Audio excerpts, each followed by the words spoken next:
Kaya napabili yung anak ko kasi ng mumurahin lang na hindi naman siya tawag yan, silver. Ayan ang masa. Kasi nga, sale ngayon ng Loisa. Ayan guys, ang Loisa. So, bumili ako para kay Shane.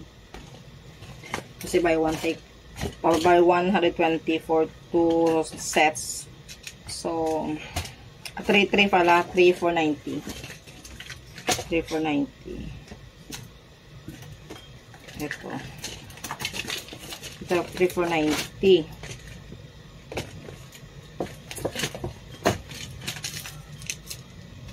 Ito siya. 3,490. Bracelet kasi yung pag gusto ni Shane. So, hopefully, makasya to sa kanya. Sana hindi palpak. Kasi hindi ko din alam ano kahaba ito. Ganyan siya. So, try natin to. Ito kay Toto. Mahaba din to yung kwentas. Kasi hindi to siya guys na nag-fade. Ganyan lang siya. So, hindi siya mag-fade ng pagka-silver niya. So, alagaan lang talaga ng bongga. So, ito lang binili ko. Ito yung may mga earrings. Ayan. Ang cute mo. Yan siya. At least maganda siya. Hindi siya kasi ako din ako sa mabilis kumati yung ko eh.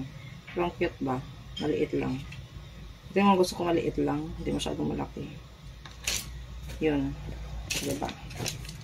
Para ito kay Toto. So, tingnan natin kung ano to siya kahaba.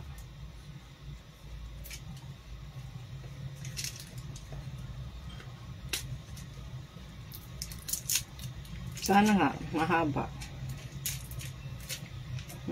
We'll see. Hala, baka hindi siya magkaroon kahaba.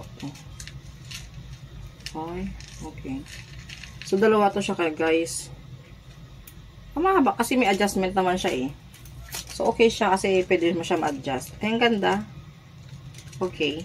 Pwede. So, tama-tama to kay Shane. Yan. Itong request niya eh. Bracelet. So, yan. Dalawa sa kanya. Pataya pa kay Shelami. Maganda ng brand kasi Loisa. Magandang brand na to. Pang silver. Maganda siya.